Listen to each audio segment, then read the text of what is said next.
Hello, ഞാനിവിടെ പുതിയൊരു കഥ തയ്യാറാക്കുകയാണ്. നിങ്ങളെല്ലാവരും എനിക്ക് സപ്പോർട്ട് ചെയ്യുമെന്ന് ഞാൻ കരുതട്ടെ.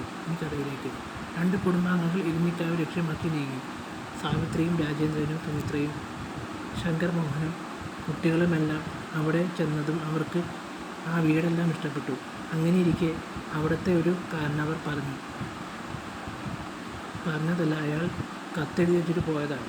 അർദ്ധരാത്രി എന്ത് ശബ്ദം കേട്ടാലും നിങ്ങൾ ഉറക്കത്തിൽ നിന്നും എഴുന്നേറ്റ് പുറത്തിറങ്ങരുത്. അർദ്ധരാത്രിയായി. സമയം 12:15.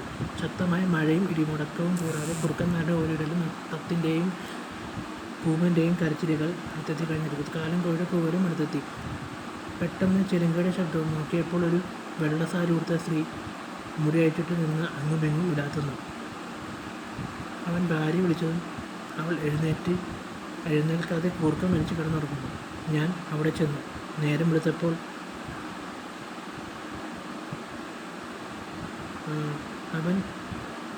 അവൻ്റെ ഭാര്യ സാവിത്രി പുറത്തിറങ്ങിയത് കണ്ട കാഴ്ച, പുറത്ത് ബോധമില്ലാതെ കിടക്കുന്ന അവളുടെ ഭർത്താവിനെയാണ് കണ്ടത്. അവളുടെ ഭർത്താവിൻ്റെ ജ്യേഷ്ഠ സഹോദരൻ വന്ന് വെള്ളമെടുത്ത് തളിച്ചതും അവൻ പതിയെ കണ്ണു തുറന്നു. അവൻ ഭാര്യയോടെല്ലാം പറഞ്ഞു കൊടുത്തു. അവർ കുടുംബസമേതം ആ മൂത്ത കാരണവരെ ചെന്ന് കണ്ടതും അവരോട് ഇങ്ങനെ ചോദിച്ചു. അവർ പറഞ്ഞു, ഇവിടെ ഒരു സ്ത്രീയും പുരുഷനും താമസിച്ചിരുന്നു. ആ സ്ത്രീയും പുരുഷനും താമസിക്കുമ്പോൾ പുരുഷൻ മദ്യപിച്ച് എപ്പോഴും ഭാര്യയെ തെറി വിളിക്കുകയും ഉപദ്രവിക്കുകയും ചെയ്യുമായിരുന്നു. ഭാര്യയെ മാത്രമല്ല, വഴിയെ പോകുന്ന ഒന്നിനെയും വെറുതെ ഉപദ്രവിക്കുമായിരുന്നു. ഈ വാർത്ത അറിഞ്ഞ് പോലീസ് അവനെ അറസ്റ്റ് ചെയ്തു. സെൻട്രൽ ജയിലിൽ അടച്ചു. സെൻട്രൽ ജയിലിൽ സാധാരണക്കാരെപ്പോലും വെറുതെ വിടാതെ